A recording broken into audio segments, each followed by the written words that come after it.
ಆಯ್ತಾ ನೀರು ಹಾಕಿದ್ರ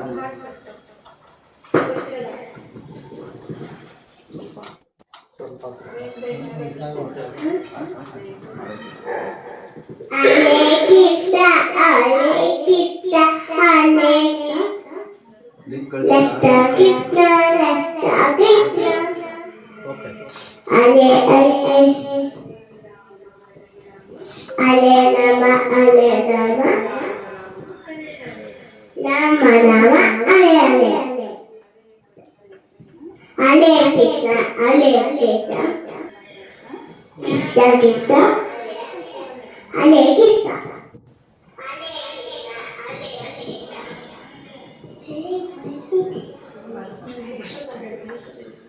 ಬೆಳಕ ಬೆಳಕ ಏಕದಂತ ಪಚ್ಚೆ ಕಲ್ಲು ಪಾರಿಮೆಟ್ಟು ಮುತ್ತಿನುಂಡೆ ಒಂದಗಂಟೆ ಒಬ್ಬರುವಂತೆ ವಿಘ್ನೇಶ್ವರಿಗೆ 21 ನಮಸ್ಕಾರಗಳು.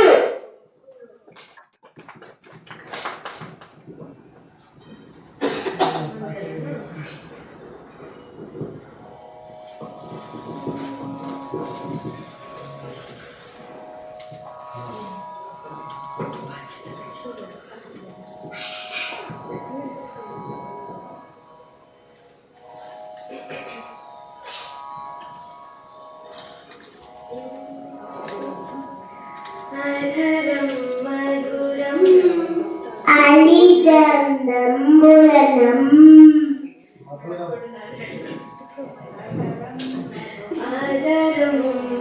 അദലം മധുരം മധുരം അദലം മധുരം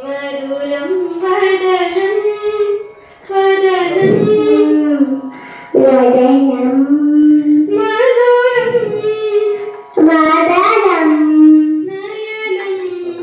യയനം മധുരം ഹസിതം മധുരം ഹൃദയം മധുരം ഗാധമദം മധുരം മധുരാധിപതേ അഖിലം ദൂലം മധുരം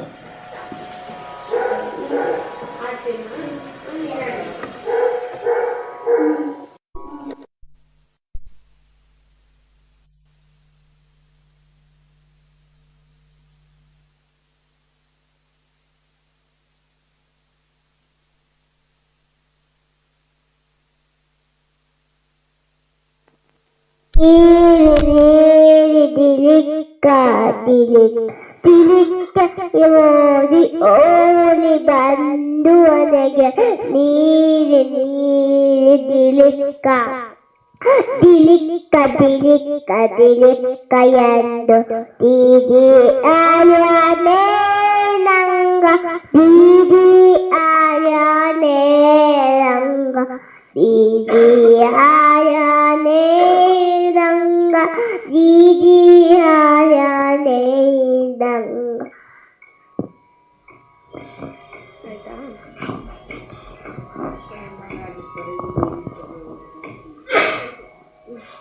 ಅಕ್ಕ ಅದ್ಭುತ ಕೇಶವಾಣಿ ಅದು ಹೇಳ್ತೀಯಾ?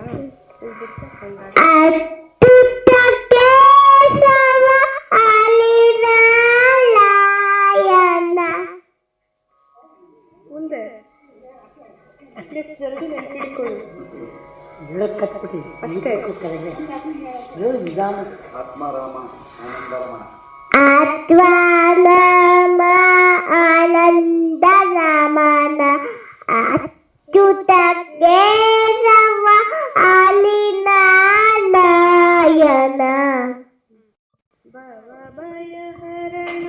ಭವ ಭಯ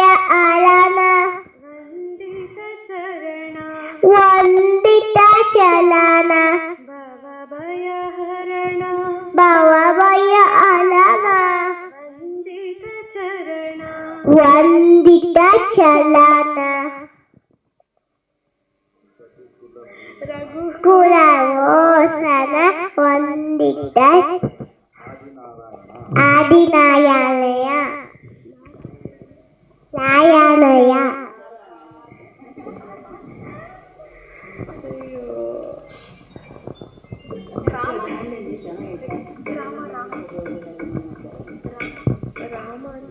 ರಾಮ ಈಗ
ಇನ್ನಷ್ಟು ಬೇಕಿನ್ನ ಹೃದಯಕ್ಕೆ ರಾಮ, ನಿನ್ನಷ್ಟು ನೆಮ್ಮದಿಯು ಎಲ್ಲಿಹುದೋ ರಾಮ.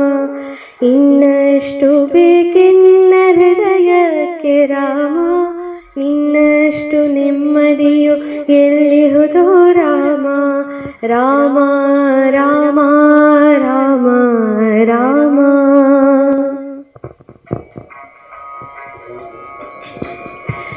ನಿನ್ನಿಷ್ಟದಂತೆ ನಿನ್ನ ಇಟ್ಟಿರುವೆ ರಾಮ, ನಿನ್ನಿಷ್ಟದಂತೆ ನಿನ್ನ ಇಟ್ಟಿರುವೆ ರಾಮ.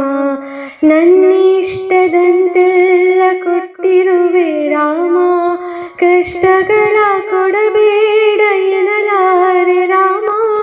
ಕಷ್ಟ ಸಹಿಸುವ ಸಹನೆ ಕೊಡು ನನಗೆ ರಾಮ, ಕಷ್ಟ ಸಹಿಸುವ ಸಹನೆ ನಿನ್ನಷ್ಟು ರಾಮ. ಕಷ್ಟ ಸಹಿಸುವ ಸಹನೆ ನಿನ್ನಷ್ಟು ರಾಮ. ರಘುರಾಮ ರಘುರಾಮ ರಘುರಾಮ ರಾಮ, ರಘುರಾಮ ರಘುರಾಮ ರಘುರಾಮ ರಾಮ. ಇನ್ನಷ್ಟು ಬೇಕೆನ್ನ ಹೃದಯಕ್ಕೆ ರಾಮ, ನಿನ್ನಷ್ಟು ನೆಮ್ಮದಿಯು ಎಲ್ಲಿಹುದೋ ರಾಮ. ಇನ್ನಷ್ಟು ಬೇಕೆನ್ನ ಹೃದಯಕ್ಕೆ ರಾಮ, ನಿನ್ನಷ್ಟು ನೆಮ್ಮದಿಯು ಎಲ್ಲಿಹುದೋ ರಾಮ. ರಾಮ ರಾಮ ರಾಮ ರಾಮ.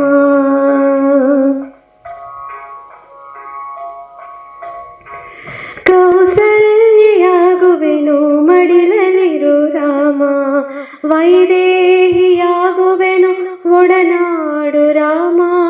ಪಾದುಕೆಯ ತಲೆಯಲಿಡು ಭರತನಾಗುವೆ ರಾಮ, ಸಹವಾಸ ಕೊಡು ನನಗೆ ಸೌಮಿತ್ರಿ ರಾಮ. ಸುಗ್ರೀವನಾಗುವೆನು ಸ್ನೇಹ ಕೊಡು ರಾಮ, ಹನುಮನಾಗುವೆ ನಿನ್ನ ಸೇವೆ ಕೊಡು ರಾಮ. ಶಬರಿಯಾಗುವೆ ನಿನ್ನ ಪಾವ ಕೊಡು ರಾಮ. ರಘುರಾಮ ರಘುರಾಮ ರಘುರಾಮ ರಾಮ, ರಘುರಾಮ ರಘುರಾಮ ಇನ್ನಷ್ಟು ಬೇಕೆನ್ನ ಹೃದಯಕ್ಕೆ ರಾಮ, ನಿನ್ನಷ್ಟು ನೆಮ್ಮದಿಯು ಎಲ್ಲಿಹುದೋ ರಾಮ. ರಾಮ ರಾಮ ರಾಮ ರಾಮ.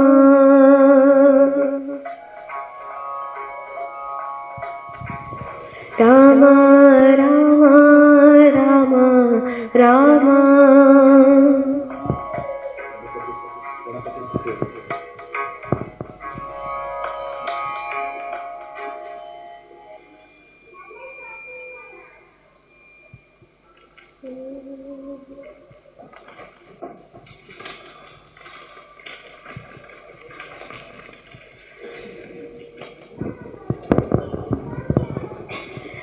हे गणनायक विघ्न विनाशक बुद्धि प्रदायक सुखदायक. हे गणनायक विघ्न विनाशक बुद्धि प्रदायक सुखदायक. सिद्धि विनायक बाप्रमतनायक. सिद्धि विनायक बाप्रमतनायक. गजराज मस्तक वरदायक. गजराज मस्तक वरदायक. हे गणनायक विघ्न विनाशक बुद्धि प्रदायक सुखदायक. सुरनर सन्नुत हरिविधि संस्तुत करुणाकर स्वामी विघ्नेश्वरा. सुरनर सन्नुत हरिविधि संस्तुत करुणाकर स्वामी विघ्नेश्वरा. परमेश दासरा नित्य क्षेमकरा. परमेश दासरा नित्य क्षेमकरा. वीर विनायक अघनाशका. वीर विनायक अघनाशका. हे गणनायक विघ्न विनाशक बुद्धि प्रदायक सुखदायक. हे गणनायक विघ्न विनाशक बुद्धि प्रदायक सुखदायक. बुद्धि प्रदायक सुखदायक. बुद्धि प्रदायक सुखदायक.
ಶ್ರೀ ಗುರುಭ್ಯೋ ನಮಃ ಪರಮ ಗುರುಭ್ಯೋ ನಮಃ ಶ್ರೀಮದಾನಂದ ತೀರ್ಥ ಭಗವತ್ಪಾದಾಚಾರ್ಯ ಗುರುಭ್ಯೋ ನಮಃ ಹರಿ ಓಂ ಜನ್ಮಾದ್ಯಸ್ಯ ಯತೋನ್ಮಯಾದಿತರತಶ್ಚಾರ್ಥೇಷ್ವಭಿಜ್ಞಸ್ವರಾಟ್ ತೇನೆ ಬ್ರಹ್ಮ ಹೃದಯ ಆದಿ ಕವಯೇ ಮುಹ್ಯಂತಿ ಯಂ ಸೂರಯಃ ತೇಜೋ ವಾರಿ ಮೃದಾಂ ಯಥಾ ವಿನಿಮಯೋ ಯತ್ರ ತ್ರಿಸರ್ಗೋ ಮೃಷಾ ಧಾಮ್ನಾ ಸ್ವೇನ ಸದಾ ನಿರಸ್ತಕುಹಕಂ ಸತ್ಯಂ ಪರಂ ಧೀಮಹಿ ಅಭ್ರಮಂ ಭಂಗರಹಿತಂ ಅಜಡಂ ವಿಮಲಂ ಸದಾ ಆನಂದತೀರ್ಥಮತುಲಂ ಭಜೆ ತಾಪತ್ರಯಾಪಹಂ ಆಪಾದಮೌಳಿ ಪರ್ಯಂತಂ ಗುರುಣಾಂ ಆಕೃತಿಂ ಸ್ಮರೇತ್ ತೇನ ವಿಘ್ನ ಪ್ರಣಶ್ಯಂತಿ ಸಿದ್ಧಂತಿ ಚ ಮನೋರಥಾಃ. ಸ್ವಸ್ತಿ. ಈ ಪೂರ್ವದಲ್ಲಿ ನಾವು ಭಾಗವತಾಗತಿ ಅಂದ್ರೆ ಭಾಗವತ ಯಾರು ರಚನೆ ಮಾಡಿದ್ರು, ಯಾರಿಗೋಸ್ಕರ ಮಾಡಿದ್ರು ಇತ್ಯಾದಿ ವಿಚಾರ ಹೇಳಿದ ಮೇಲೆ ಈ ಭಾಗವತವನ್ನ ನನ್ನನ್ನು ಹೇಳಿದ್ವಿ. ಅಭಿಮನ್ಯುವಿನ ಮಗ ಪರೀಕ್ಷಿತ ರಾಜ ಶಾಪಗ್ರಸ್ತನಾಗಿ ಅಲ್ಲಿಂದ ಅವನು ಗಂಗಾತೀರಕ್ಕೆ ಬಂದು 7 ದಿವಸದ ಆಯುಷ್ಯ ಅಂತ ಅವನಿಗೆ ಶಾಪ ಆಗಿತ್ತಲ್ಲ. 7 ದಿವಸಕ್ಕೆ ತಕ್ಷಕ ಎಂಬ ಹಾವು ಸರ್ಪ ಕಚ್ಚಿ ನಿನಗೆ ಮರಣ ಆಗಲಿ. ಯಾರು ಶಾಪ ಕೊಟ್ಟರು ನನ್ನ ಹೇಳಿದ್ದೆ. ಶಮೀಕರು ಎಂಬ ಋಷಿಗಳ ಮಗ ಶೃಂಗಿ ಎಂಬವನು ಯಾಕೆ ಶಾಪ ಕೊಟ್ಟ? ತಮ್ಮ ತಂದೆ ತಪಸ್ಸು ಮಾಡ್ತಾ ಕೂತಂತ ಆಶ್ರಮಕ್ಕೆ ಅವನ ಪರೀಕ್ಷಿತ ರಾಜ ನೀರು ಕೇಳ್ದ. ಅವರು ಬೇಕು ಕೊಡ್ಲಿಲ್ಲ. ಬಹಳ ಭಯಾನಕ ಆಗಿತ್ತು. ಎಷ್ಟು ಕೇಳಿದ್ರು ಕೊಡ್ಲಿಲ್ಲ. ಅವಾಗಂದ, ಇದೇ ಋಷಿಗಳು ನಮ್ಮ ಅರಮನೆಗೆ ಬಂದ್ರೆ ಅವ್ರಿಗೆ ಪಾದ ತೊಳಿಬೇಕು, ಕೈ ಮುಗಿಬೇಕು, ನಿಮಗೆ ಏನು ಬೇಕು ಅಂತ ಕೇಳಬೇಕು. ಅಂಥದ್ದು ನಾನು ಬಂದು ಅವರು ಆಶ್ರಮದ ಹೊರಗೆ ನಿಂತು ಪುಕ್ಕಟೆ ನೀರು ಅವ್ರ ಮಗ್ಲಲ್ಲೇ ಮಡಿಕೆ ಇದೆ ಕೊಡ್ಬೋದಾಗಿತ್ತು. ಏನಿವರು ಅಂತಂದು ಕೋಪದಿಂದ ಆಶ್ರಮದ ಹೊರಗೆ ಸತ್ತು ಬಿದ್ದಂತ ಒಂದು ಹಾವನ್ನ, ಸರ್ಪವನ್ನು ತೆಗೆದುಕೊಂಡು ಅವರ ಕುತ್ತಿಗೆಗೆ ಸುತ್ತಿದ ಅಂತ ನಾ ಹೇಳಿದೆ ನಿನ್ನೆ. ಅವರಿಗೆ ಎಚ್ಚರಿಲ್ಲ. ಏಕೆ? ಅವರು ಅಸಂಪ್ರಜ್ಞಾ ಸಮಾಧಿ, ಎಷ್ಟು ತಲ್ಲೀನವಾಗಿ ತಪಸ್ಸು ಮಾಡ್ತಾ ಇದ್ರು ಅಂದ್ರೆ ಅವ್ರಿಗೆ ಯಾರು ಮುಟ್ಟಿದ್ರು ಗೊತ್ತಾಗಲ್ಲ, ದೂಗ್ಸಿದ್ರು ಗೊತ್ತಾಗಲ್ಲ, ಅಷ್ಟು ಅವರು ಎಚ್ಚರ ಇಲ್ದಂಗೆ ಇರ್ತಾರೆ. ಅಷ್ಟೊತ್ತಿಗೆ ಅವ್ರ ಮಗ ಬಂದ. ನಿನ್ನೆ ನಾ ಹೇಳಿದೆ, ಮಗ ಬಂದಾಗ ಅವರ ಮಗ ಶೃಂಗಿ, ಅವನ ಸ್ನೇಹಿತ ಗೌರಮುಖ ಇಬ್ಬರು ಬಂದ್ರು. ಗೌರಮುಖ ಹೇಳಿದ, ಶೃಂಗಿ ನಿಮ್ಮ ತಂದೆಯ ಕೊರಳಿಗೆ ಸತ್ತಂತ ಸರ್ಪವನ್ನು ಯಾರು ಹಾಕ್ಯಾರೆ ಅಂದ. ಹೌದಲ್ಲ ಅಂದ. ನೋಡಿ ಯಾರು ಬಂದಾಗ ಇಲ್ಲಿ ಅಂತ ಹೊರಗೆ ಹೋಗಿ ನೋಡ್ದ. ಹೊರಗಳಿಗೆ ಕುದುರೆ ಇಟ್ಕೊಂಡು, ಕುದುರೆ ಮೇಲಲ್ಲ, ಕುದುರೆ ನಡೆಸಿಕೊಂಡ ಹೋಗ್ತಾ ಇದ್ದ. ಯಾರು? ಪರೀಕ್ಷಿತ ರಾಜ. ನಿನ್ನೆ ಹೇಳಿದೆ ನೋಡ್ರಿ, ಕ್ರೋಧಾದ್ವಿಕ್ತಶ್ಚಮೇವಶ್ಚ, ಭಯಂಕರ ಸಿಟ್ಟು ಬಂತು. ಯಾಕೆ ಸಿಟ್ಟು ಬಂತು ಅಂತ ಭಾಗವತ ಹೇಳ್ತದೆ. ಋಷಿಗಳು ತಪಸ್ಸು ಮಾಡೋ ಆಶ್ರಮ ಇದಲ್ಲ, ಅದು ಬಹಳ ಪವಿತ್ರವಾದ ಪ್ರದೇಶ. ಯಾಕೆ ಪವಿತ್ರ? ಅಲ್ಲಿ ಬೇಟೆ ಆಡೋದು ಅಂಬೋದು ಅದು ಒಂದು ನಮೂನಿ ಮೈಲಿಗೆ ಇದ್ದಂಗೆ. ಯಾಕೆ? ಪ್ರಾಣಿಗಳನ್ನು ಸಾಯಿಸ್ತಾರೆ, ಸತ್ತಂತ ಪ್ರಾಣಿ ಮುಟ್ಟಿ ಹಂಗೆ ಹೋಗೋದು. ಆಮೇಲೆ ಕಾಲಲ್ಲೆಲ್ಲ ಆಗಿನ ಕಾಲದಲ್ಲಿ ಪಾದರಕ್ಷೆಗಳು, ಬೂಟ್ಸ್ ಎಲ್ಲ ಇರ್ತಿದ್ವು ರಾಜರಿಗೆ. ಒಳಗಡೆಗೆ ಬರಬೇಕಾದ್ರೆ ಬರಬಾರ್ದು. ಇವನು ಒಳತಂಕ ಬಂದು ನಮ್ಮ ತಂದೆ ಶುದ್ಧವಾಗಿ ಸ್ನಾನ ಮಾಡಿ ಪಂಚೆ ಉಟ್ಕೊಂಡು, ಅವರು ಮಡಿ ಉಟ್ಕೊಂಡು ತಪಸ್ಸು ಮಾಡ್ತಾ ಇದ್ದಾರೆ.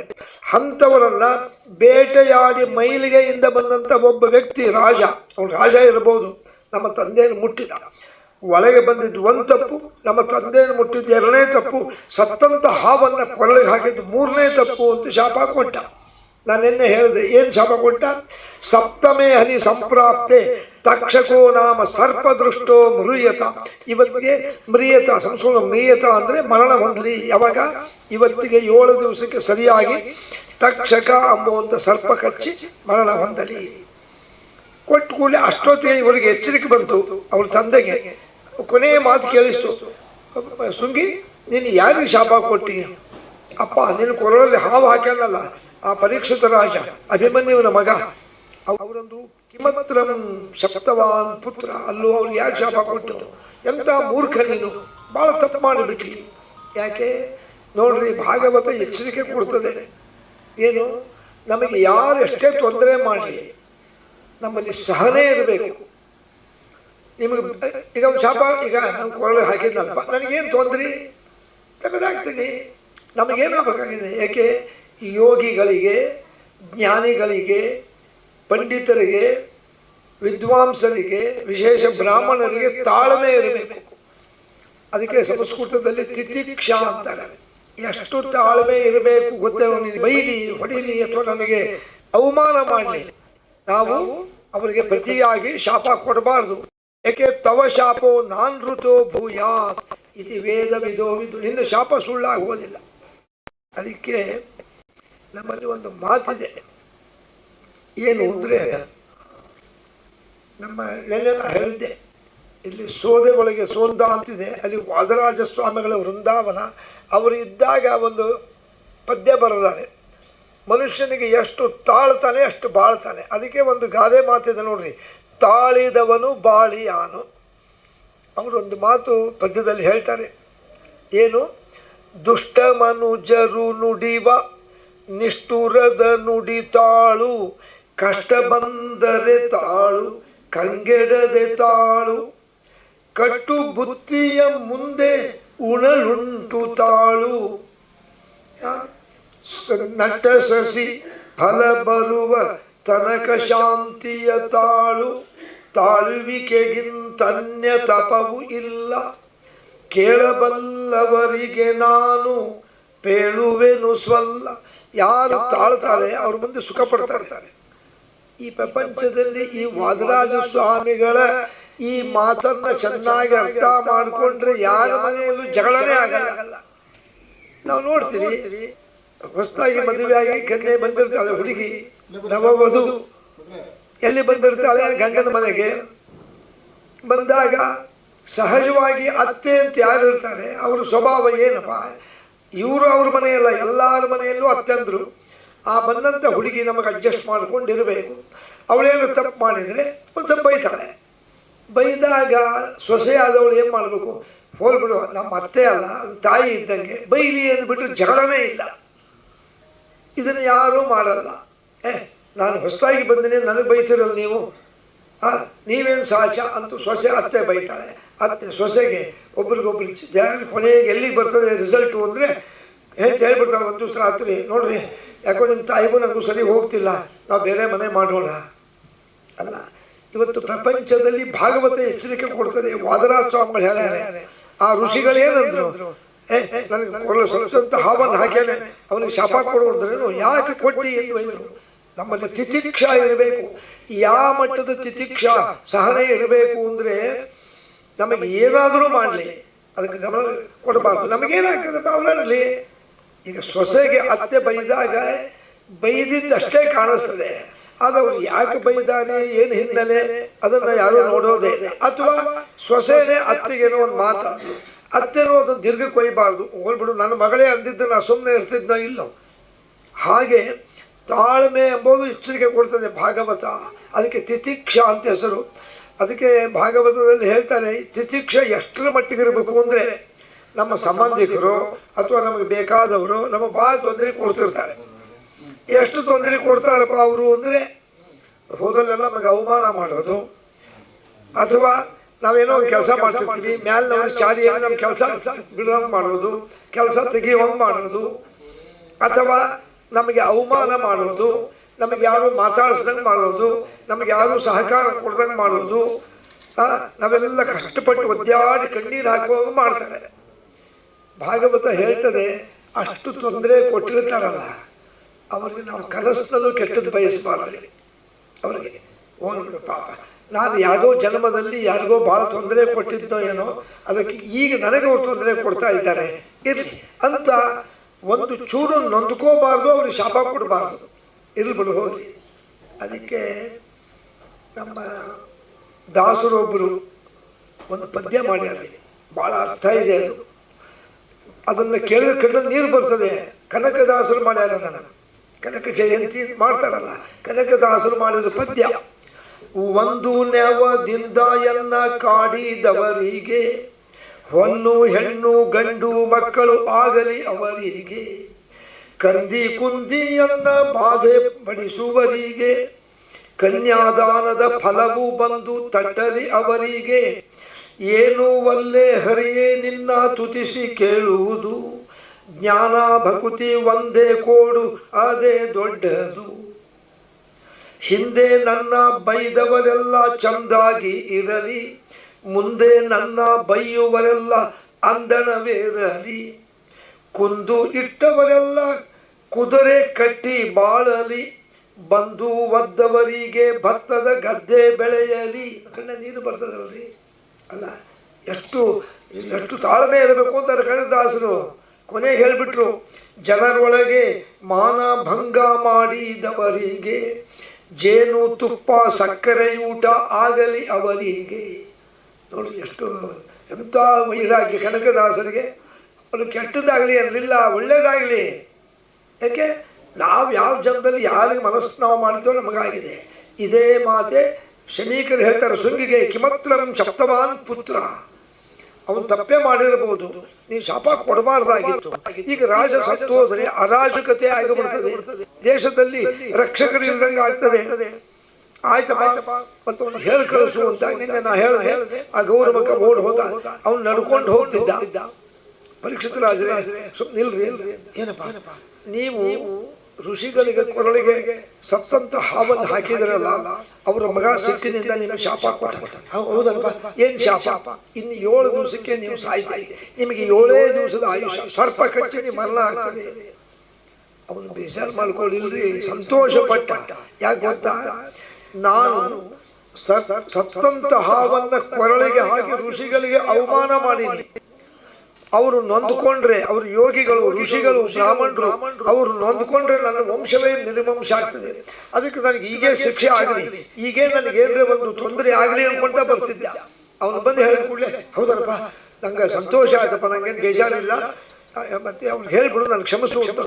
ಇಲ್ಲ ನೀವು ಸಾಧನೆ ಮಾಡ್ಕೊಳ್ರಿ ಅಂತ ಹೇಳಿ ಅಂದ್ರೆ 7 ದಿವಸ ನೀವು ಪುಣ್ಯ ಕಾರ್ಯ ಮಾಡ್ರಿ ಅಂತ ಹೇಳಿ ಕಳಿಸ್ತಾರೆ.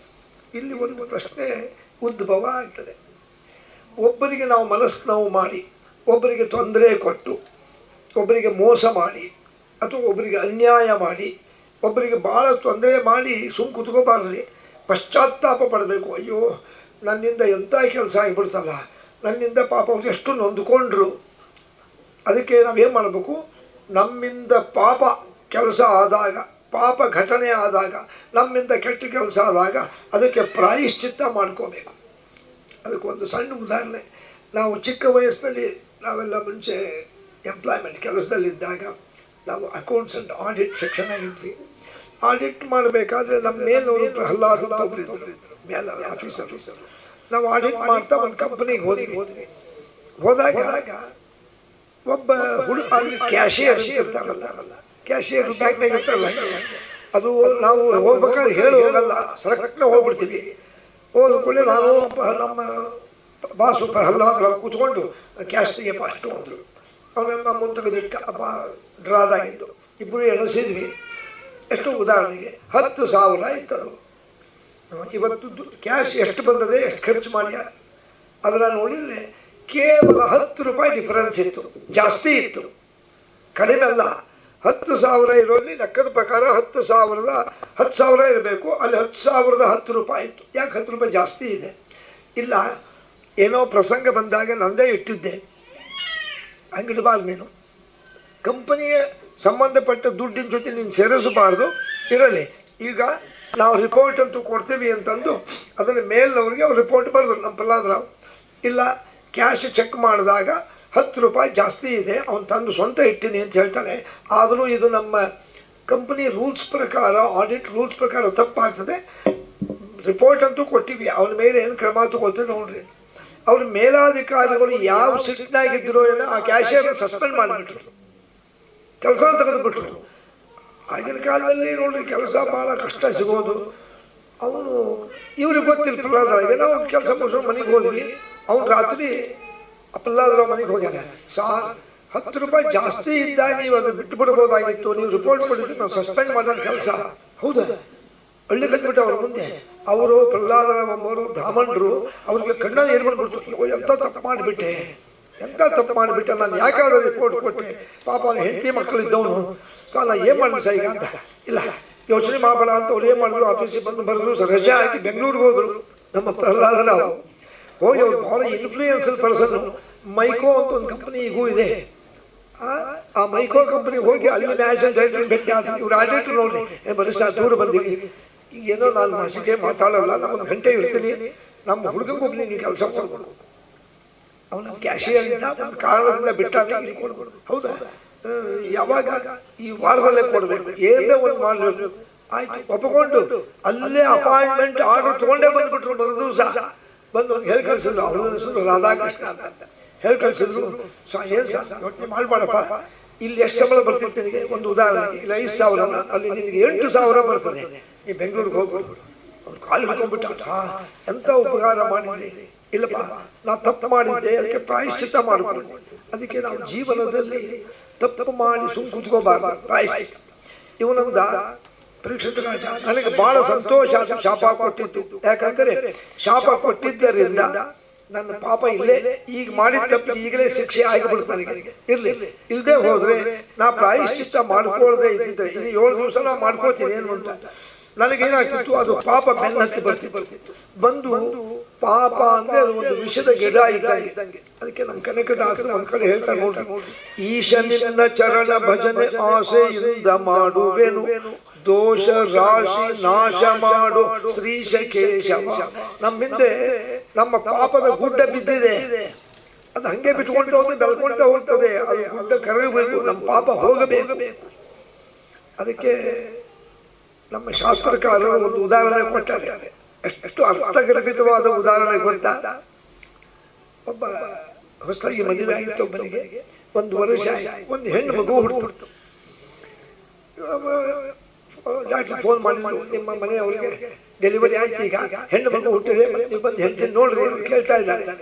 ಇವನು ಪಾಪ ಆಫೀಸ್ಗೆ ಹೋದ, ಗಂಡ ಹೋದ ಕೂಡಲೇ ಏನೇ 1 ವರ್ಷಕ್ಕೆ ಆಗಲಿ ನಿಮ್ಗೆ ಮಗು ಹುಟ್ಟುಬಿಡ್ತು, ಬಹಳ ಸಂತೋಷ, ಹೆಂಗಿದೆ, ಚೆನ್ನಾಗಿದೆ. ಆ ಹೆಂಡತಿ ಬಹಳ ಜಾಣಿ ಇದೆ. ಅವಳು ಅಲ್ಲ, ಒಂದು ಕೆಲಸ ಮಾಡ್ರಿ, ಏನು ಹೆಣ್ಣು ಮಗು ಹುಟ್ಟಿದ್ರೆ ನಿಮ್ಗೆ ಗೊತ್ತಿದೆ, ಹಿಂದಿನ ಕಾಲದಲ್ಲಿ ಹೆಂಗಸರಿಗೆ ಖರ್ಚು ಬಹಳ ಇತ್ತು. ಅವಳು ವಿದ್ಯಾಭ್ಯಾಸ ಮಾಡಿಸ್ಬೇಕು, ಅವಳಿಗೆ ಆಗಾಗ್ಗೆ ಅವಳಿಗೆ ಖರ್ಚು ಇರ್ತದೆ. ಅವಳು ದೊಡ್ಡವಳಾದಾಗ ನಾಳೆ ಅವಳಿಗೆ ಒಂದು ಮದುವೆ ಎಂಗೇಜ್ಮೆಂಟ್ ಮಾಡಬೇಕಾದ್ರೆ ಮದುವೆಗೆ ಬಹಳ ಖರ್ಚಾಗ್ತದೆ.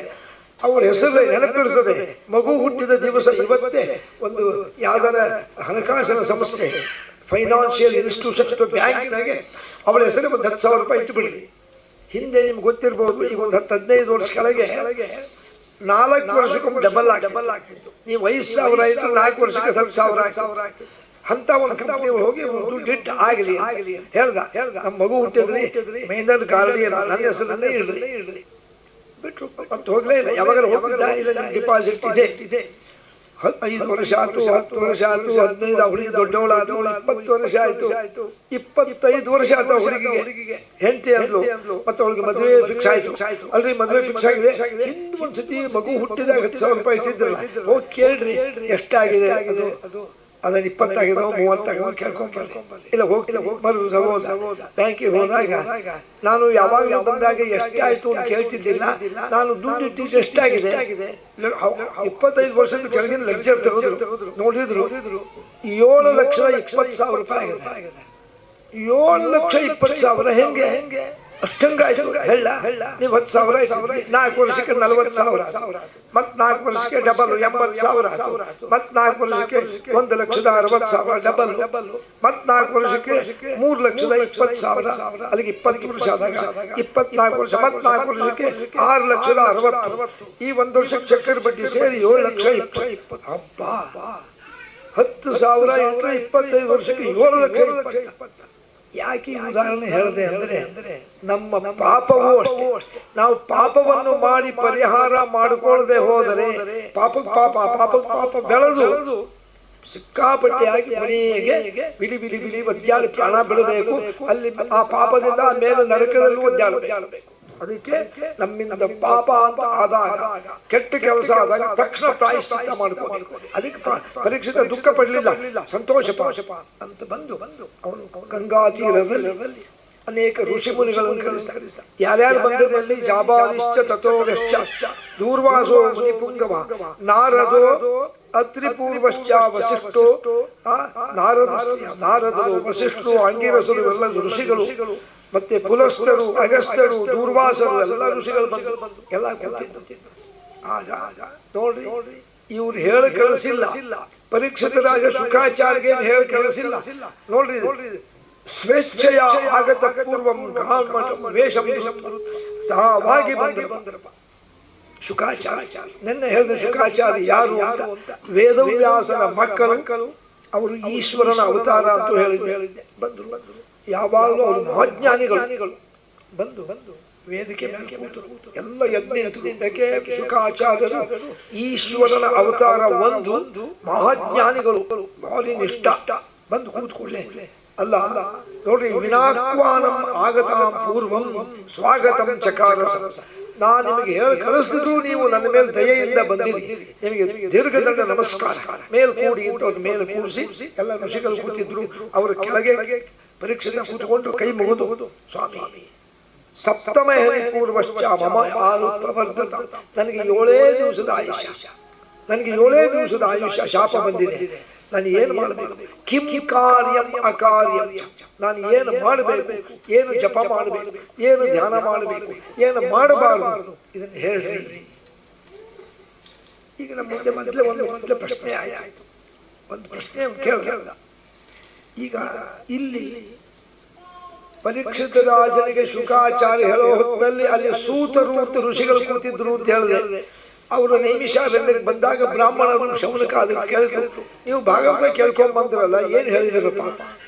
ಹೇಳ್ತಾರಪ್ಪ ಏನು ಇದು ಹಿಂಗೆ ಪ್ರಶ್ನೆ ಕೇಳಿದಲ್ಲ, ಏನ್ ಮಾಡಬೇಕು ಅಂತ.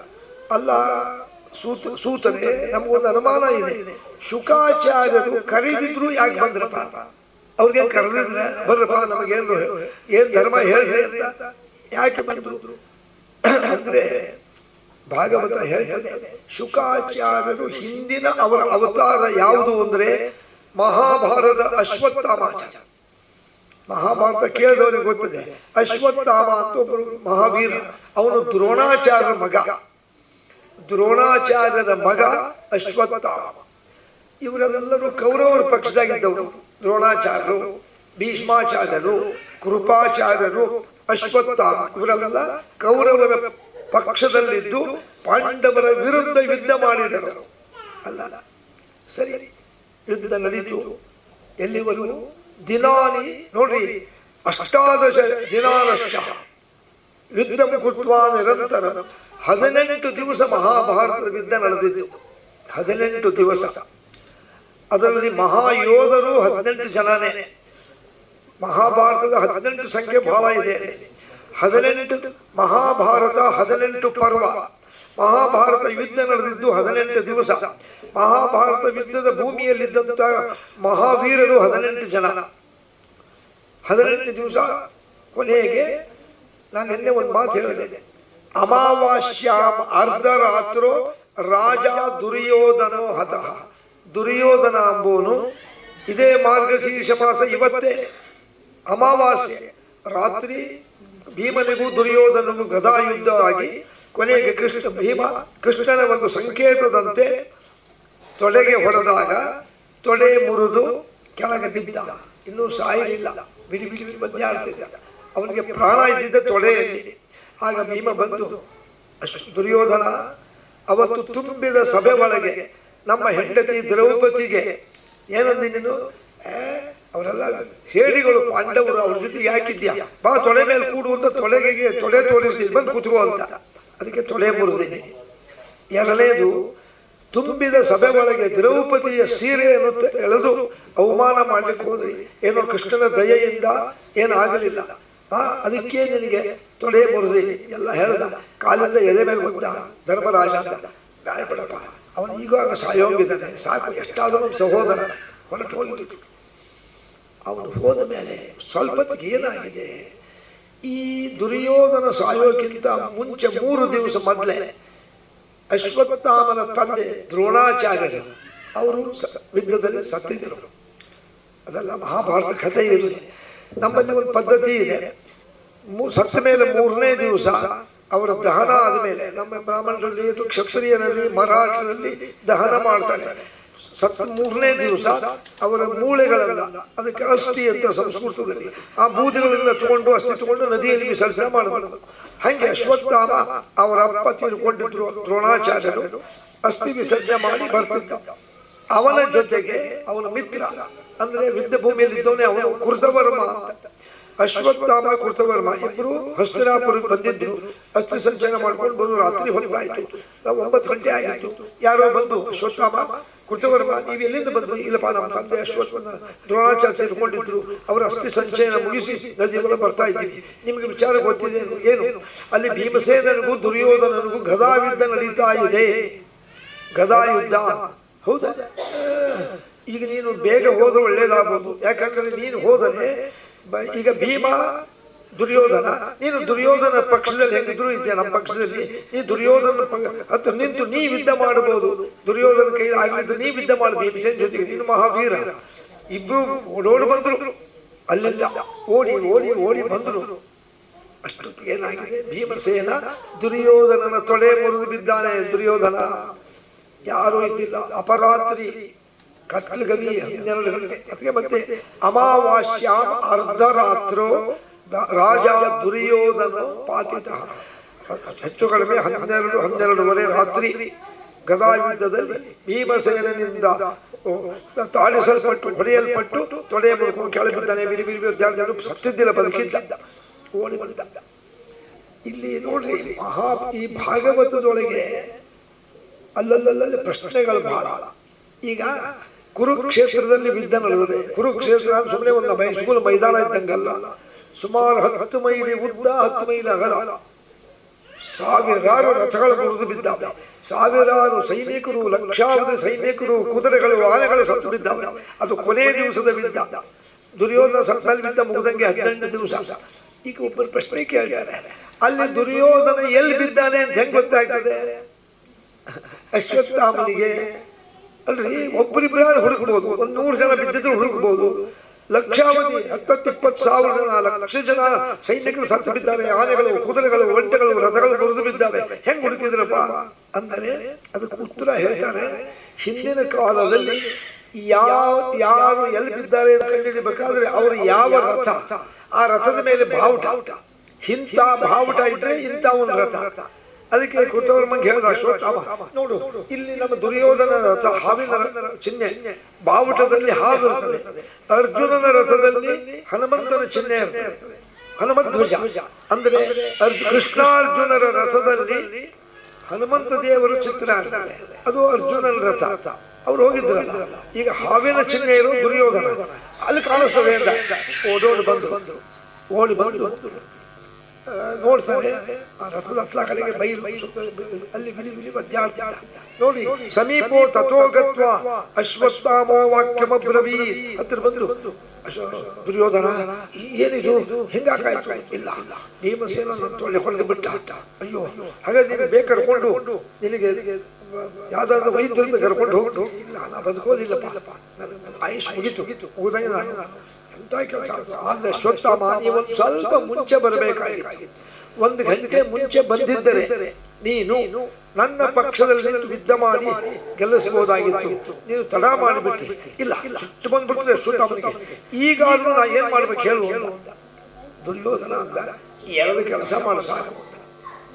ನೋಡ್ರಿ, ಕಾರ್ಯಾಣಿ ದ್ವಿಧೋ ಭೂತ್ವ ಮಮಾಪಿ ಪೂರ್ವಮೇವ ಚ. ನನಗಾಗಿ 2 ಕೆಲಸ ಮಾಡು.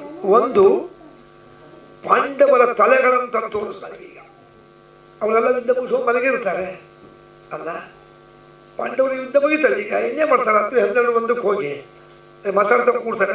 ಸಾಕಾದಂಗೆ ಆಗಿರ್ತದೆ, ಮಲಗಿರ್ತಾರೆ. ಅವರು ಶಿಬಿರದಾಗ ಹೋಗೋ ಮಲಗಿರ್ತಾರೆ. ಅವರು 5 ತಲೆ ತಂದು ಕೊಡಬೇಕು, ಮೊದಲೇ ಕೆಲಸ. ಹೌದು ದುರ್ಯೋಧನ, ಈಗ ನಾ ಪಾಂಡವರನ್ನು ಸಾಯಿಸಿಬಿಟ್ಟೆ ಅಂತ ತಿಳ್ಕೊ, ಮತ್ತು ಮುಂದೆ ರಾಜ್ಯ ಯಾರಿಗೆ? ರಾಜ್ಯ ಯಾರು ಆಳ್ಬೇಕು? ಯೋಚನೆ ಮಾಡಬೇಡ.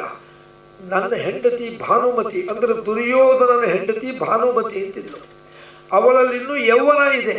ಅಶ್ವತ್ಥಾಮ, ನೀನು ಅವಳಲ್ಲಿ ಗರ್ಭಾಧಾನ ಮಾಡಿ, ಅವಳನ್ನು ಗರ್ಭಿಣಿ ಮಾಡಿ, ಅವಳಲ್ಲಿ ಮಗ ಹುಟ್ಟುವಂಗೆ ಮಾಡಿ, ಆ ಮಗ ದೊಡ್ಡವನಾಗೋ ತನಕ ನೀ ರಾಜ್ಯಭಾರ ಮಾಡಿ, ಮುಂದೆ ಏನು ನನ್ನ ಹೆಂಡತಿಯಲ್ಲಿ ನಿನ್ನಿಂದ ಮಗ ಹುಟ್ಟಿರ್ತಾನೆ, ಅವನು ದೊಡ್ಡವನಾದ್ಮೇಲೆ ಅವನಿಗೆ ರಾಜ್ಯ ಕೊಡು. ಅಂದ್ರೆ ಕೌರವರ ವಂಶನೇ ಮುಂದುವರಿತು ಅಂತ ಆಗಬೇಕು, ಪಾಂಡವರ ವಂಶ ನಿರ್ವಂಶ ಆಗಬೇಕು. ನೋಡ್ರಿ, ಅಶ್ವತ್ಥಾಮಾಚಾರ್ಯ ದೊಡ್ಡ ದ್ರೋಣಾಚಾರ್ಯ ಮಗ, ಮಹಾಜ್ಞಾನಿ, ಒಪ್ಕೊಂಡ. ತಥಾಸ್ತು ಅಂದ. 2 ಕೆಲಸ ಮಾಡ್ತೀನಿ, ಒಂದು ಈಗಲೇ ಮಾಡ್ತೀನಿ, ಒಂದು ಮುಂದೆ ಮಾಡ್ತೀನಿ. ಈಗಲೇ ಏನು, ಪಾಂಡವರ ಶಿಬಿರಕ್ಕೆ ಹೋಗಿ ಅವರನ್ನು ಸಂಹರಿಸಿ ತಲೆ ತಂದು ತೋರಿಸ್ತೀನಿ. 2ನೇದು, ನಂತರದಲ್ಲಿ ಒಂದು ಒಳ್ಳೆ ದಿವಸ ನೋಡಿ ನಿನ್ನ ಹೆಂಡತಿ ಸಂಪರ್ಕ ಮಾಡಿ ಅವಳಲ್ಲಿ ಗರ್ಭಾಧಾನ ಮಾಡಿ ಅಲ್ಲಿ ಮಗನನ್ನು ಹುಟ್ಟಿಸಿ ಅವನನ್ನು ರಾಜ್ಯದ ಮೇಲೆ ಕೂಡಿಸಿ ಕೌರವರ ರಾಜ್ಯ ಮುಂದುವರಿತು ಅಂತ ಮಾಡ್ತೀನಿ ಅಂತ ಬೇಗ ಹೋಗಂಗರಿಂದ ಈಗ ಸದ್ಯಕ್ಕೆ ತಲೆ ತಂದು ತೋರಿಸ್ತೀನಿ ಬದುಕಿರುವುದು ಓಡಿ ಬಂದ ನೋಡ್ರಿ. ಪಲಾಯಂತಶ್ಚತ್ವೇ ಪೂರ್ವಂ ಎಲ್ಲಿ ಶಿಬಿರಂ ಸಮಾಶ್ಚಿತ ಕೃತವರ್ಮ ಬೇಗ ನಡೆಯಿಂದ ಇಬ್ರು ಒಂದು ಕುದುರೆ ಹತ್ಕೊಂಡು ಲಘು ಬಂದರು. ನೋಡ್ರಿ ಇವರು ಕುದುರೆ ಮೇಲೆ ಬಂದ ಕೂಡಲೇ ಕಣ್ಣಲ್ಲಿ ನೀರು ಬರ್ತದೆ. ಕೃಷ್ಣ ಪಾಂಡವರ ಪಕ್ಷ ಎಲ್ಲ ಮಲ್ಕೊಂಡಿದ್ರು. ಪಂಚ ಪಾಂಡವರು ತಮ್ಮ ಶಿಬಿರದಲ್ಲಿ ಕೃಷ್ಣನು ಮಲಗಿದ್ದ. ಸಡನ್ನ ಎದ್ದು ಕೂತ ಕೃಷ್ಣ. ಯಾಕೆ ಅಶ್ವತ್ಥಾಮ ಬರೋದು ಕೃಷ್ಣನ್ ಗೊತ್ತಾಗ್ತದೆ. ದೇವರಲ್ರಿ ಅವನು ಎಲ್ಲ ಗೊತ್ತಾಗ್ತದೆ ಹಿಂದಿಂದು ಮುಂದಿಂದು. ಅಶ್ವತ್ಥಾಮ ಬರ್ಬೇಕಾದ್ರೆ ಈಗ ಪಾಂಡವರಿಗೆ ತೊಂದರೆ ಆಗಬಾರದು. ಯಾಕೆ ಈ ಪಾಂಡವರು ನನ್ನ ಪ್ರಾಣ ಇದ್ದಂಗೆ. ಮಮ ಪ್ರಾಣಾಯ ಪಾಂಡವ ಪಾಂಡವ ಮಮ ಬಾಂಧವ. ಇವರು ನನ್ನ ಪ್ರಾಣ ಸಂಬಂಧ. ಇವರು ಬದುಕಬೇಕು. ಏನಾರ ಉಪಾಯ ಮಾಡ್ತೇನೆ ಅಂತ ನಿಂಗೆ ನೋಡಿ ತಕ್ಷಣ ಹೇಳ್ರಿ ಅಂತ ಅವರಿಗೆ ಕೃಷ್ಣ ವಿದ್ಯಾಮಾನರನ್ನು ಸಾಕಾಗಿದೆ ಬಾ ಮಾರಾಯ, ಬೆಳಗ್ಗೆ ಮಾತಾಡೋಣ, ಎಬ್ಬಿಸಬೇಡ. ನಾಳೆ ಮಾತಾಡೋಲ್ಲ ಹೇಳ್ತೀನಿ. ಅಲ್ಲಪ್ಪ ಯಾಕೆ ಬೆಳಗ್ಗೆ ಮಾತಾಡೋಣ, ನಾ ಹೇಳ್ತೀನಿ ಹೇಳ್ರಿ ಮತ್ತೆ. ಪಾಪ ಎಲ್ಲ ಎದ್ರಪ್ಪ ಎಲ್ಲಿ ಅಂಚಿಕೆ ಬರ್ರಿ ಅಂತ ಅವರು ಮಲ್ಕೊಂಡಿದ್ದು ಸಂಖಾನಿ ಕೃಷ್ಣ ತಗೊಂಡ ತನ್ನ ಎಳೆದುಕೊಂಡ. ಅಂದ್ರೆ ಕೃಷ್ಣ ಪಾಂಡವರ ಮೇಲೆ. ಅದಕ್ಕೆ ಮತ್ತೆ ಏನು ಕೃಷ್ಣ ಅವನು 14 ಲೋಕಕ್ಕೆ ಸ್ವಾಮಿ ನಾರಾಯಣ ಕೃಷ್ಣನಾಗಿ ಅವತಾರ ಮಾಡಿ ಹಾಳು ಮಾಡ್ಯಾರ ನೋಡಿ. ಪುರಂದಾಸ ಹರಿ 14 ಲೋಕಕ್ಕೆ ದಾತ, ಪಾಂಡವರ ಮನೆ ದೂತ. 14 ಲೋಕಕ್ಕೆ ಸ್ವಾಮಿ, ಪಾಂಡವರ ಮನೆ ನೋಡ್ರಿ ಸೇವಕ ಇದ್ದಂಗೆ ಜಮಖಾನೆ ಹಾಕೊಂಡು ನೋಡ್ರಿ ಬೇಗ ಅಂತ. ಅಲ್ಲಪ್ಪ ಎಲ್ಲೂ ಬಂದು ಹೇಳ್ತೀನಿ ಅಂತ ಹೊರಗೆ ಬರೋದು. ಶಿಬಿರ ದೊಡ್ಡ ಶಿಬಿರ ಅಂತ ಈ ಸರ್ಕಸ್ ಡೇರೆ ಇದ್ದಂಗೆ ಮೈಲುಗಟ್ಟಲೆ. ಕೃಷ್ಣ ಎಲ್ಲೋ ಒಬ್ಬ ಕತ್ಲಾಗಿ ಬರ್ರೆ ಪಾಪ ಕರ್ಕೊಂಡು ಹೋಗಿ ಕೌರವರ ಶಿಬಿರಕ್ಕೆ ಹೋದ.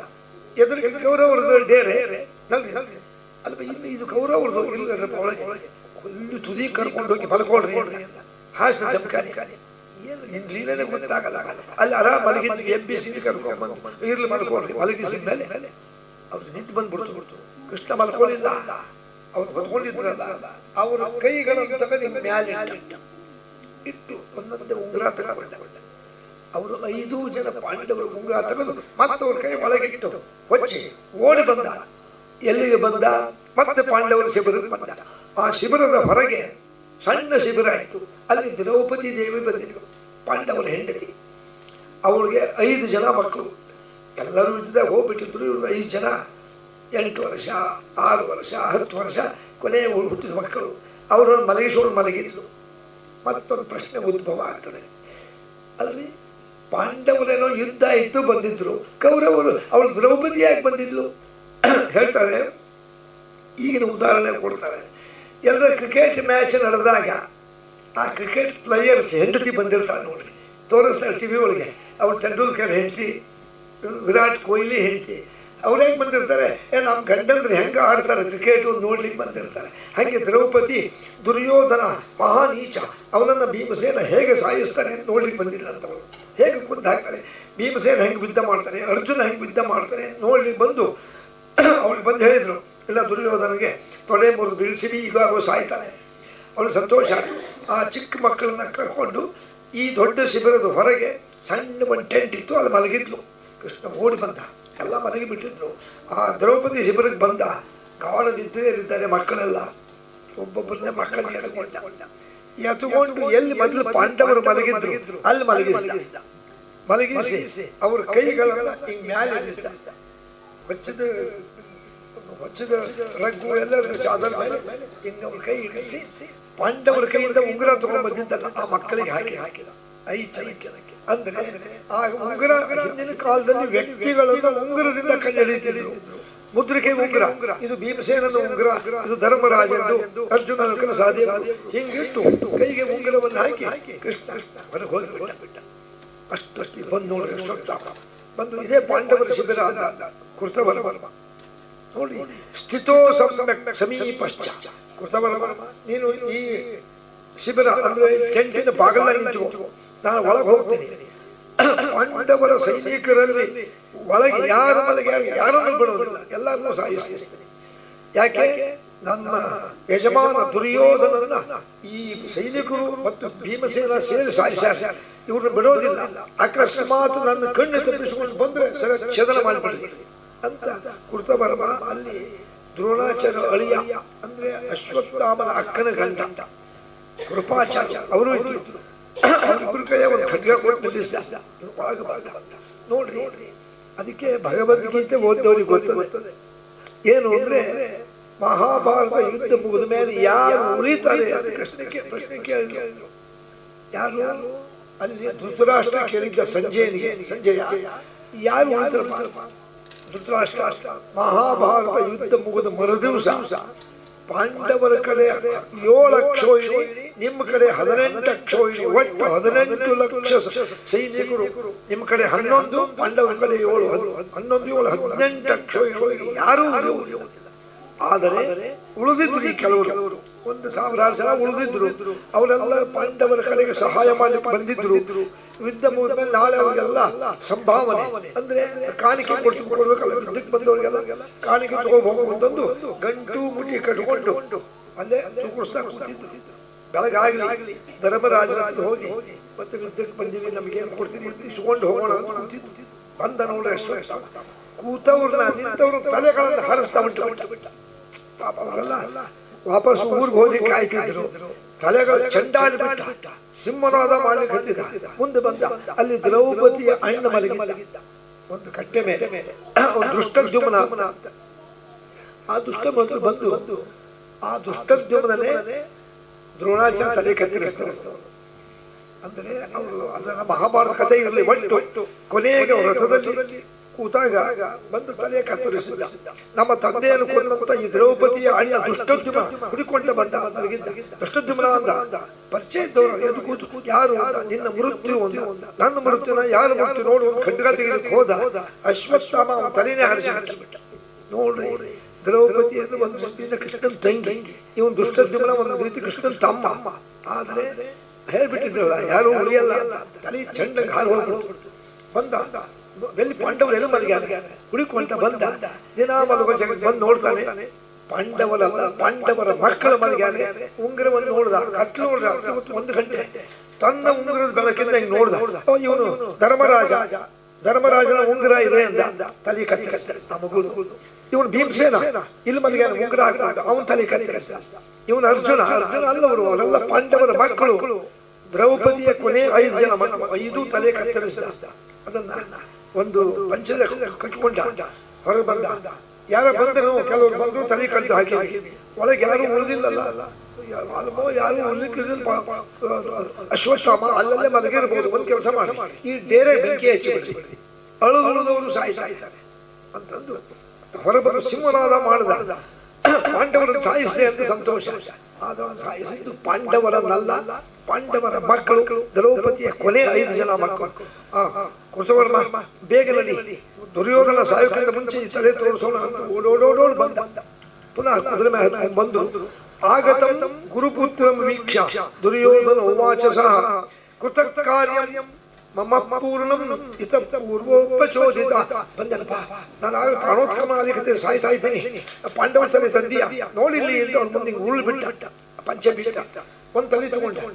ಇವನು ಪಾಂಡವರಲ್ಲ, ಇವನು ದ್ರೌಪದಿಯ ಉಪ ಪಾಂಡವ ಅಂದ್ರೆ ಪಾಂಡವರ ಮಗ.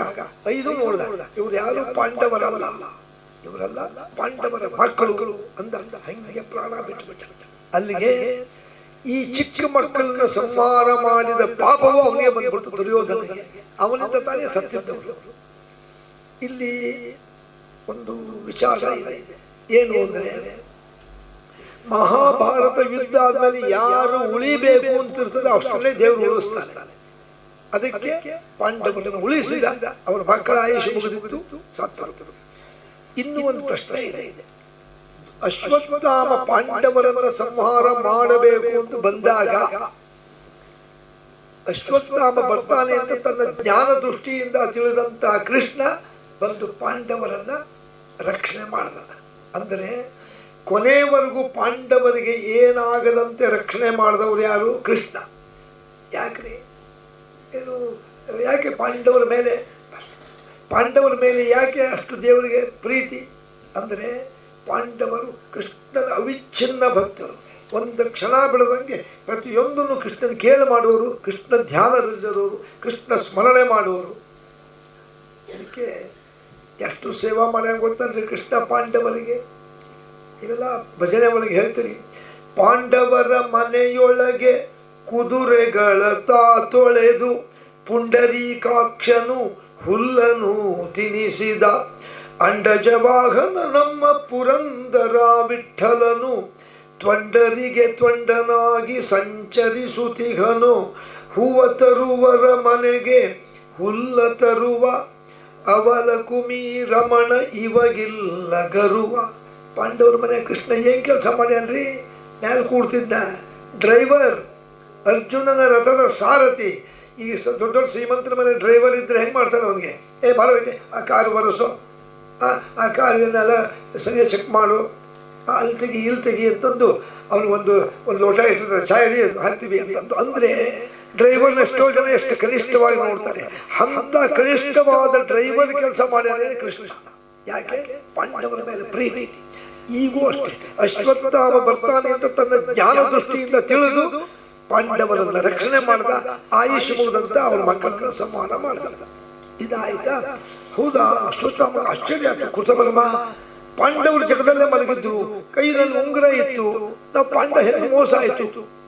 ಕೃತವರ್ಮ ಅಂತ ಅಶ್ವತ್ಥಾಮ ಕೃಷ್ಣ ಅವರ ಬೆಂಗಾಲವಾಗಿದ್ದನಪ್ಪ.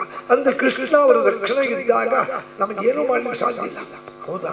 ಈಗ ಬೆಳಗಾದ ಮೇಲೆ ಗೊತ್ತಾದ್ರೆ ಭೀಮಾರ್ಜುನರು ನನ್ನ ಮೇಲೆ ಬರಬಹುದು ಯುದ್ಧಕ್ಕೆ. ಸದ್ಯಕ್ಕೆ ನಾವು ತಲೆ ತಪ್ಪಿಸ್ಕೊಂಬ ಅಂತ ಬಂದು ಒಂದು ಗುಪ್ತ ಜಗದಲ್ಲಿ ಒಂದು ಮನೆಗೆ ಸೇರ್ಕೊಂಡ್ಬಿಟ್ರು. ಇಲ್ಲಿ ನೋಡಿ, ಇಲ್ಲಿ ತತಪರೇದ್ಯೂ ಸಂಪ್ರಾತ ಪರಿವೀಕ್ಷಶ್ಚ ಸಾ ಮಾತಾ ದ್ರೌಪದಿ ಪರಮೋತ್ತಮಂ ನ ಈಕ್ಷ ಪೂರ್ವಶ್ಚ ಸ್ವಸುತಾನ್ ಸುಪ್ತಮೇವ ಚ. ಬೆಳಗಾತು ಎಂದು ಕೂತು ದ್ರೌಪದಿ 5-6 ಗಂಟೆ ಆಗಿ ಮಕ್ಕಳೆಲ್ಲ ಹೋಗಿದ್ರು, ಮಲ್ಕೊಂಡಿದ್ರು. ಎಲ್ಲೋಗ್ಯಾರ? ಹೊರ ಬಂದ್ರು, ನೋಡ್ತಾರೆ ಶಿಬಿರಕ್ಕೆ ಬೆಂಕಿ ಕಾಲು ಬಿದ್ದದೆ. ಅದೇ ಒಂದು ಜಗದ ಒಳ ಬಂದು ನೋಡ್ತಾನೆ, ತಲೆಗಳೇ ಇಲ್ರಿ, ದೇಹ ಮಾತ್ರ ಇದೆ. ಸ್ವಲ್ಪ ವಿಚಾರ ಮಾಡ್ರಿ. ಒಬ್ಬ ತಾಯಿಗೆ ಕೊನೆಗೆ ಉಳಿದ 5 ಜನ ಮಕ್ಕಳು, ಅವರು ಉಳಿದಿದ್ರು, ಅವ್ರ ತಲೆಗಳನ್ನು ಕತ್ತರಿಸ್ಕೊಂಡು ಯಾರೋ ಹೋಗ್ಯಾರೆ ಅಂದ್ರೆ ಎಷ್ಟು ದುಃಖ ಆಗಿರ್ಬೋದು ಲೋಕ ದೃಷ್ಟಿಯಿಂದ. ಯಾರಾದ್ರೂ ಒಬ್ಬ ತಾಯಿಗೆ ಕೊನೆ ಒಂದು 5 ಜನ ಮಕ್ಕಳು ಇರ್ತಾರಪ್ಪ, ಅವರನ್ನು ಯಾರೋ ಸಾಯಿಸ್ಯಾರೆ ಅಂದ್ರೆ ನೋಡ್ರಿ. ಆರ್ತನಾದಂ ತಥೋ ಕೃತ್ವ ಸ್ವರೈರ್ವಚ್ಚ ಪ್ರಕೀರ್ತಿತ. ಜೋರಾಗಿ ಭೀಮಸೇನ ಅರ್ಜುನ ಪಾರ್ಥ ಅಂತ ಕೂಗಿದ್ಲು. ಅವಳ ಆರ್ತನಾದ ಹೆಂಗಿತ್ತು ಅಂದ್ರೆ ದಿಗ್ನ ಎದ್ದು ಕೂತರು ಭೀಮಾರ್ಜುನರು. ಅರ್ಜುನ ಭೀಮ ಏನಿದು? ಧರ್ಮರಾಜ ಅಂತ. ಯಾಕೆ? ದ್ರೌಪದಿ ಆರ್ತನಾದ ಓಡೋಡು ಬಂದ್ರು. ಯಾಕೆ ದ್ರೌಪದಿ? ಅವಳು ಅಳ್ತಾ ಇದ್ದಾಳೆ, ರಕ್ತ ಹರಿತಾ ಇದೆ, ಅವಳು ಮಾತಾಡ್ಲಿಕ್ಕೆ ಆಗೋದು ತೋರಿಸಿದ್ಲು ನೋಡ್ರಿ ಅಂತ. ಏನಿದು? ಯಾರು ಇದು ಮಾಡಿದ್ದು? ಯಾರು ಮಕ್ಕಳನ್ನು ಸಾಯಿಸಿದ್ದು ಅಂದಾಗ ಅಲ್ಲಿ ಒಬ್ಬ ಸೈನಿಕ ಅರ್ಧಮರ್ಧ ಸತ್ತಿದ್ದ. ಅಂದರೆ ಡೇರೆ ಬಿದ್ದು ಸುಟ್ಟು ಹೋಗಿದ್ದಾಗಲೇ ಅವನು ಸಾಯೋಗಿದ್ದ. ಇಲ್ಲ, ರಾತ್ರಿ ಅಶ್ವತ್ಥಾಮ ಬಂದಿದ್ದ.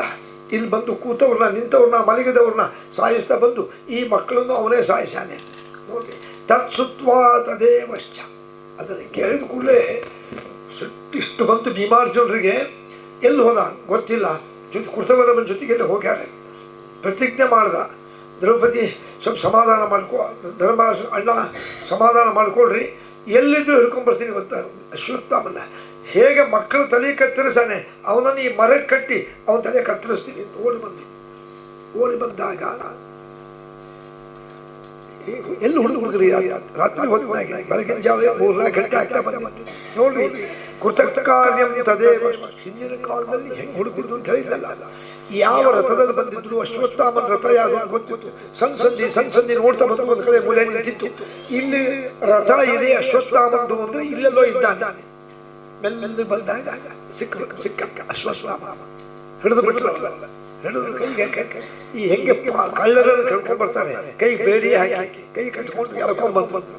ಎಲ್ಲಿಗೆ ಬಂದ್ರು ನೋಡ್ರಿ. ದ್ರೌಪದ್ಯಾಂ ಸಮೀಪಶ್ಚ ನಿಬಂಧಿಯಾಮಾಸ ತತ್ಪುತ್ರಂ ಗುರು ಸುತಂ ತತ್ರ ಪೂರ್ವಕಂ. ಎಳ್ಕೊಂಡ್ ಬಂದು ಮರ ಕಟ್ಟಿದ್ರು. ದ್ರೌಪದಿ ಪಾಪ ಆ ಮಕ್ಕಳದ್ದು ಹೇಳ್ಕೊಂಡು ಅಳ್ಕೊಳ್ತಾ ಕೂತಿದ್ಲು ತನ್ನ ಶಿಬಿರದಾಗ. ಏನು ಹೊರಬಾಯಿ ಮರ ಕಟ್ಟಿದ್ರು ಅಶ್ವತ್ಥಾಮ. ಇವನೇ ಆತ ತಾಯಿ ಅಂದ್ರೆ ಮಲಗಿದ ಮಕ್ಕಳನ್ನು ಸಾಯಿಸಿದಂತ ಮಹಾನೀಚ, ಮಹಾಪಾಪಿ. ನಿನ್ನ ಕಣ್ಣರಿಗೆ ತಲೆ ಕತ್ತರಿಸ್ತೀರಿ ಅಂತ ಖಡ್ಗ ತರದ ಯಾರು ಭೀಮಸೇನ ಅರ್ಜುನ ಅಂದ, ಅಣ್ಣ ನೀ ಬಿಟ್ಟರು ನಾ ಬಿಡೋದಿಲ್ಲ, ಇಲ್ಲ ನೀನಾರು ಸಾಯಿಸೋದು ನಾನಾರು ಸಾಯಿಸ್ತೇನೆ. ದ್ರೌಪದಿ ಅಂದೆ ಸುತ್ತಳಿರಿ, ಯಾಕೆ ಒಳಗೆ ಇಟ್ಕೊಂಡ್ರೆ ಖಡ್ಗ, ಯಾಕೆ ಇಟ್ಕೊಂಡ್ರೆ ಹೇಳ್ತಾರೆ, ಇಟ್ಕೊಂಡ್ರು ಏನು ಅವ್ರಿಗೆ ಮರ ಕಟ್ಟಿ ಮೊದಲು ಬಿಚ್ಚಿರಿ. ಅಲ್ಲಿ ಏನ್ ದ್ರೌಪದಿ ಯಾಕೆ ಈಗೇನು ಪ್ರಶ್ನೋತ್ತರ ಅಲ್ಲ, ಮೊದಲು ಬಿಚ್ಚಿರಿ. ಬಿಚ್ಚಿದ್ರು, ಬಿಚ್ಚಿ ಹತ್ತಿರ ಬಂದು ಬಗ್ಗೆ ನಮಸ್ಕಾರ ಮಾಡಿ, ಗುರುಪುತ್ರ ಅಶ್ವತ್ಥಾಮ ನಿಮ್ಮ ತಾಯಿ ಕಾಯ್ಲಿಕ್ಕತ್ತಲ್ಲ, ಹೋಗಿಬಿಡು. ಭೀಮ ಕೈ ಹಿಡ್ದ. ಅಶ್ವತ್ಥಾಮ ಇವೆಲ್ಲ ಸೆಂಟಿಮೆಂಟ್ ಅಂತಾರಲ್ಲ, ಇವೆಲ್ಲ ಬಿಟ್ಟು ಬಿಡು, ಮಲಗಿದ ಮಕ್ಕಳನ್ನು ಕೊಂದಾನೆ, ಅವನಿಗೆ ಬಿಡಬೇಕ. ಸರಿ ನೋಡ್ರಿ ದ್ರೌಪದಿ ಎಷ್ಟು ಈಗಿನ ತಿತಿಕ್ಷಾ ಅಂತ ಹೇಳಿದೆ, ಇಷ್ಟು ಅನ್ಯಾಯ ಮಾಡುವ ಈಗಿನ ಕಾಲದಲ್ಲಿ ಯಾರೇ ಬಿಡ್ತಿದ್ರಲ್ಲಿ ಜನ ಸೇರಿಸಿ ಹೊರ ಸಾಯಿಸ್ಬಿಡ್ತಿದ್ರು. ಅವಳನ್ನು ಸರಿ ಈಗ ಅಶ್ವತ್ಥಾಮನ ತಲೆ ನೀವು ಕತ್ತರಿಸ್ತೀರಿ, ನಮ್ಮ ಮಕ್ಕಳು ಸತ್ತವರು ಬದುಕಿ ಬರ್ತಾರ, ನಮಗೇನು ಉಪಯೋಗ ಅವ್ನು ಸಾಯಿಸೋದ್ರಿಂದ? ಹಂಗಾರೆ ಅವ್ನು ಏನ್ ಬೇಕಾದ್ರೆ ಮಾಡಲಿಲ್ಲ, ನಮಗೇನು ಸಂಬಂಧಪ್ಪ, ಇನ್ನು ಅವನಿಗೆ ಸಂಬಂಧ ಎಲ್ಲಿ ಬರ್ತದೆ? ಮಕ್ಕಳನ್ನು ಕೊಂದಾನೆ ನಿಜ, ದುಃಖ ಆಗಿದೆ, ಮತ್ತೆ ಅವನಿಗೂ ಮತ್ತು ಗೊತ್ತಾಗಲಿ ಇಲ್ಲ. ಈಗ ನಮ್ಮ ಮಕ್ಕಳು ಸತ್ತಿದ್ದು ನಂಗೆ ದುಃಖ ಆಗಿದಲ್ಲ, ಆದರೂ ನಾನು ತಡ್ಕೋತೀನಿ. ಯಾಕೆ? ನನಗೆ 5 ಜನ ನೀವು ಗಂಡಂದ್ರಿದ್ದೀರಿ, ನಿಮ್ಮ ಮುಖವನ್ನು ನೋಡಿ ಈ ಮಕ್ಕಳು ಸತ್ತಿದ್ದು ದುಃಖ ಮರೀತೀನಿ. ಅಶ್ವತ್ಥಾಮ ನೀವು ಸಾಯಿಸಿ ಬಿಟ್ರೆ ಇವನೊಬ್ಬನೇ ಮಗ ದ್ರೋಣಾಚಾರ್ಯಗೆ, ಇವನ ತಾಯಿ ಕೃಪಾಚಾರ ಅಕ್ಕಕ್ಕೆ, ಆ ಕುರುಪಿ ಎಂತ ದುಃಖ ಆಗ್ತದೆ. ಗಂಡನೂ ಸತ್ತಾನೆ, ದ್ರೋಣಾಚಾರ್ಯ ಸತ್ತೋಗ್ಯಾನೆ, ಇವನು ನೀವು ಸಾಯಿಸಿಬಿಟ್ರೆ ಅವನು ಎಲ್ಲಿ ಹೋಗ್ಬೇಕು, ಏನು ಮಾಡಬೇಕು? ಆದರೆ ಮತ್ತು ಮೇಲಾಗಿ ಬ್ರಾಹ್ಮಣರನ್ನು ಸಂಹಾರ ಮಾಡಬಾರದು, ಹೋಗಿಬಿಡುವನು. ಭೀಮಂದ ಇವೆಲ್ಲ ಧನ ನಾವು ಒಪ್ಪೋದಿಲ್ಲ, ಅವನು ನಾವು ನಮ್ಮ ಮಕ್ಕಳನ್ನು ಕೊಂದ್ಮೇಲೆ ತಲೆ ಕತ್ತರಿಸಲಿಕ್ಕೆ ಬೇಕು. ಅಲ್ಲಿ ಕೃಷ್ಣ ಇದ್ದ, ದ್ರೌಪದಿ ಕೃಷ್ಣ ಹೇಳ್ದಂಗೆ ಮಾಡಿದೆ. ನೋಡ್ರಿ ಕೃಷ್ಣ ಬಹಳ ಜಾಣ. ಏನು ಕೃಷ್ಣ ಇವನು ಮಲಗಿದವನು ಕೊಂದಾನೆ. ನಿಮಗೆ ಗೊತ್ತಿರ್ಬೋದು, ಒಂದು ಶಾಸ್ತ್ರ ಇದೆ. ಏನು? ನಮ್ಮ ಸ್ವಂತ ಮಕ್ಕಳೇ ಇರಲಿ, ಮಗಳು ಮಗ, ಒಂದು 4-5 ವರ್ಷದ ನಮ್ಮ ಮಗಳು ತಿಳ್ಕೊಳ್ರಿ, ಅಥವಾ ಮಗ ಗಂಡ ಮನೆಯಾಗ ಇರಲ್ಲ, ಅವನು ಬಹಳ ತೊಂದರೆ ಹಠ ಮಾಡಿರ್ತಾನೆ ಮನೆಯಾಗೆ, ಅಮ್ಮನಿಗೆ ಬಹಳ ಕಾಣಿಸಿರ್ತಾನೆ, ಬಹಳ ತೊಂದರೆ ಮಾಡಿರ್ತಾನೆ, ಕೆಲವೆಲ್ಲ ಸಾಮಾನು ಬೀಳಿಸಿ ಎಲ್ಲ ಮಾಡಿರ್ತಾನೆ. ಅವನಿಗೆ ಕಂಟ್ರೋಲ್ ಮಾಡ್ಲಿಕ್ಕಾಗದೆ ಗಂಡ ಬಂದ್ಕೂಡಿ ಹೇಳಿ ಆ ಹುಡುಗನಿಗೆ ಅಥವಾ ಹುಡುಗಿಗೆ ಹೊಡೆಸಬೇಕು ಕಾಯ್ತಾನೆ. ಮಧ್ಯಾಹ್ನ ಆಗಿರ್ತದೆ, ಶನಿವಾರ ಮಾನ್ಯ ಹಾಸ್ಪಿಟ್ಲ್ ಬಂದಿರ್ತಾನೆ, ಊಟಕ್ಕೆ ಕೂತಿರ್ತಾನೆ, ಗಂಡ ಬರ್ತಾನೆ. ಬಂದ ಕೂಡಲೇ ಇವತ್ತು ಮಗಳು ಅಥವಾ ಮಗ ಯಾರು ಬಹಳ ತೊಂದರೆ ಆಯ್ತು ನನಗೆ, ಹಂಗೆ ಮಾಡ್ದ ಹಿಂಗೆ ಮಾಡ್ದ, ಅಥವಾ ಈ ಹುಡುಗಿ ಹಿಂಗೆ ಮಾಡಿದ್ರು ಹಂಗೆ ಮಾಡಿದ್ರು, ಮೊದಲು ಅವ್ನು ಹೊಡೀರಿ ಅಂದ್ರೆ ಒಂದು ಪಕ್ಷ ಊಟಕ್ಕೆ ಕೂತಿದ್ರೆ ಹೊಡಿಬಾರ್ದು. ಧರ್ಮಶಾಸ್ತ್ರ ಹೇಳ್ತಾರೆ, ನಮ್ಮ ಮಗನೇ ಇರಲಿ ಮಗಳಿರಲಿ ಊಟಕ್ಕೆ ಕೂತಂತ ಮಕ್ಕಳಿಗೆ ಹೊಡಿಬಾರ್ದು. ಊಟ ಆಗೋದಾಗ ಕಾಯ್ಬೇಕು, ಆಮೇಲೆ ಬೇಕಾದ್ರೆ ನೀವು ವಿಚಾರ ಮಾಡಿ ಶಿಕ್ಷೆ ಕೊಡ್ರಿ. ಊಟಕ್ಕೆ ಕೂತವ್ರು ಹೊಡಿಬಾರ್ದು. ಅಥವಾ ಮಲಗಿದ್ದ ಅಂತ ಕೊಡ್ರಿ, ಮಗನೋ ಮಗಳು ಮಲಗಿದವ್ರಿಗೆ ಹೆಂಡತಿ ಮಾತು ಯಾರ್ದೋ ಮಾತು ಕೇಳಿ ಕೋಲೇದು ಕೈಲಿ ರಪ್ಪ ಹೊಡಿಬಾರ್ದು. ಮಲಗಿದವರಿಗೆ ಹೊಡೆಯೋ ಅಧಿಕಾರ ತಂದೆಗೆ ಇಲ್ಲ. ವಿಚಾರ ಮಾಡ್ರಿ, ಮಲಗಿದಂಥ ವ್ಯಕ್ತಿಗೆ ಶಿಕ್ಷಾ ಕೊಡೋ ಅಧಿಕಾರ ತಂದೆಗೆ ಇಲ್ಲ ಅಂದರೆ ಸಂಬಂಧಿಸಿದಂಥ ಅಶ್ವತ್ಥಾಮ ಮಲಗಿದವ್ರನ್ನ ಸಾಯಿಸಾನಲ್ರಿ, ಎಂಥ ತಪ್ಪದು. ಮಲಗಿದವ್ರನ್ನ ಹೊಡಿಬಾರ್ದು, ಸ್ವಂತ ಮಕ್ಕಳಿಗೆ ಹೊಡಿಬಾರ್ದು. ಮಲಗಿದವ್ರಿಗೆ ಅಂದರೆ ಮಲಗಿದ ಮಕ್ಕಳನ್ನು ಅಶ್ವತ್ಥಾಮ ಸಂಬಂಧಿಸಿದಂಥ ವ್ಯಕ್ತಿ ಸಂಹಾರ ಮಾಡ್ಯಾನೆ ಅಂದರೆ ಅವನಿಗೆ ಶಿಕ್ಷೆ ಕೊಡಲಿಕ್ಕೆ ಬೇಕಲ್ಲ. ಆದರೆ ದ್ರೌಪದಿ ಹೇಳಿದ್ಲು, ಧರ್ಮದ ಪ್ರಕಾರ ತಪ್ಪಾಗ್ತದೆ, ಬ್ರಾಹ್ಮಣರನ್ನು ಸಾಯಿಸಬಾರ್ದು. ಒಂದು ಎರಡನೇದು ಅವ್ನು ಸಾಯಿಸೋದ್ರಿಂದ ನಮಗೆ ಉಪಯೋಗ ಇಲ್ಲ, ನಮ್ಮ ಮಕ್ಕಳೇನು ಬದುಕಿ ಬರೋದಿಲ್ಲ. ಮೇಲಾಗಿ ಅವನು ಸಾಯಿಸಿದ್ರೆ ಅವರ ತಾಯಿ ಅಂದರೆ ಕುರುಪಿಂದ ದ್ರೋಣಾಚಾರ್ಯ ಸತ್ತು ಹೋಗ್ಯಾರ, ಗಂಡನೂ ಇಲ್ಲ, ಈ ಮಗನೂ ಸತ್ತ ದುಃಖ ಆಗ್ತದೆ. ಆ ಗುರುಪತ್ನಿಗೆ ದುಃಖ ಆಗಬಾರ್ದು, ಬಿಟ್ಟು ಬಿಡ್ರಿ ಅಂದಾಗ ಕೃಷ್ಣನ ಕೇಳ. ಕೃಷ್ಣ ಅಂದ, ನೋಡ್ರಿ ಕೃಷ್ಣ ಅಡ್ಡಗೋಡಿ ಮೇಲೆ ದೀಪ ಇಟ್ಬಿಟ್ಟ. ನೋಡ್ರಪ್ಪ, ನಮ್ಮ ಲೆಕ್ಕದಾಗೆ ಆತತಾಯಿನ ಹಂತವ್ಯಂ, ಶಾಸ್ತ್ರ ಪ್ರಕಾರ ಮಲಗಿದ ಮಕ್ಕಳನ್ನು ಕೊಂದವನು ಸಾಯಿಸಬೇಕು. ಅದಕ್ಕೆ ಅವನಿಗೆ ಭೀಮ ಉಚಿತವಾಗಿ ಸಾಯಿಸುವುದ. ಉಚಿತವಾಗಿ ಸಾಯಿಸೋದು ಅಂತಂದರೆ ಬದುಕಿದ್ರು ಸತ್ತಂಗ ಆಗ್ಬೇಕು, ಹಂಗೆ ಮಾಡುವುದ.